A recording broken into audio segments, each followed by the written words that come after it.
ഈ മഴക്കാലത്തിന് മുമ്പേയും റോഡുകളുടെ അറ്റകുറ്റപ്പണികൾ നടക്കാതെ വന്നതോടെ വട്ടവട മേഖലയിൽ യാത്രാക്ലേശം അതിരൂക്ഷം.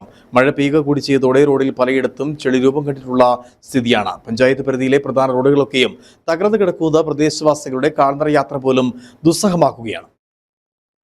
വട്ടവട ഗ്രാമപഞ്ചായത്തിലെ തകർന്നു കിടക്കുന്ന വിവിധ റോഡുകളുടെ ടാറിംഗ് ജോലികൾ നടത്തണമെന്ന ആവശ്യം ഈ മഴക്കാലത്തിന് മുന്നേയും യാഥാർത്ഥ്യമാകാതെ വന്നതോടെ ആളുകളുടെ യാത്രാക്ലേശം രൂക്ഷമായി. പഞ്ചായത്തിലൂടെ കടന്നുപോകുന്ന വിവിധ റോഡുകൾ നിർമ്മാണം കാത്ത് കിടക്കാൻ തുടങ്ങിയിട്ട് നാളുകളായെന്നാണ് പരാതി. നിർമ്മാണം സംബന്ധിച്ച് ഇടയ്ക്കിടെ പ്രഖ്യാപനങ്ങൾ ഉണ്ടാകാറുണ്ടെങ്കിലും മുന്നോട്ടുപോക്കുണ്ടാവാറില്ലെന്നും ആക്ഷേപം ഉയരുന്നു. മഴ പെയ്തതോടെ റോഡിൽ പലയിടത്തും വലിയ തോതിൽ ചെളി രൂപം കൊണ്ടിട്ടുള്ള സ്ഥിതിയാണ്.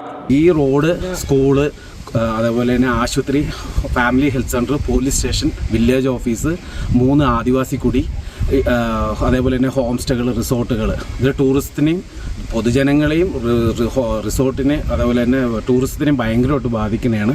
ഇതുവഴി നമുക്ക് നടക്കാൻ പോലും പറ്റുന്നില്ല. മഴയത്താണെങ്കിൽ പുഴയാണ് റോഡിൽ കൂടി വെള്ളം ഒഴുകുന്നത്. ഗസ്റ്റുകൾ കാറും കൊണ്ട് വന്നിട്ട് അവരുടെ കാറുകൾ കയറാതെ അടിയിടിച്ച് അടിയിലെ ബമ്പർ പോലെ വൻ നാശനഷ്ടമാണ്. റോഡുകൾ തകർന്നതോടെ ആശുപത്രിയിലേക്കും സ്കൂളിലേക്കും മറ്റിതര ആവശ്യങ്ങൾക്കുമൊക്കെയുള്ള ഗ്രാമവാസികളുടെ യാത്ര ദുഷ്കരമായി കഴിഞ്ഞു.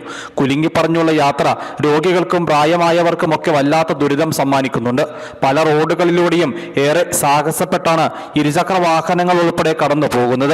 തകർന്നു കിടക്കുന്ന റോഡുകൾ വട്ടവടയുടെ കാർഷിക മേഖലയ്ക്കും വിനോദസഞ്ചാര മേഖലയ്ക്കും വലിയ തിരിച്ചടി സമ്മാനിക്കുന്നുണ്ട്. തകർന്ന റോഡിലൂടെ ഒരിക്കലെത്തിയ വിനോദസഞ്ചാരികൾ വീണ്ടും വട്ടവടയിലേക്ക് എത്താൻ മടിക്കുന്നു. കുണ്ടും കുഴിയും താണ്ടിയുള്ള യാത്ര തങ്ങൾ മടുത്തെന്നും ദുരിതം കണ്ടറിഞ്ഞ് ഇനിയെങ്കിലും വട്ടവടയിലെ റോഡുകളുടെ ശോചനീയാവസ്ഥ പരിഹരിക്കാൻ ഇടപെടൽ വേണമെന്നും പ്രദേശവാസികൾ ഒന്നടങ്കം ആവശ്യമുന്നയിക്കുന്നു. News bureau, Adimali.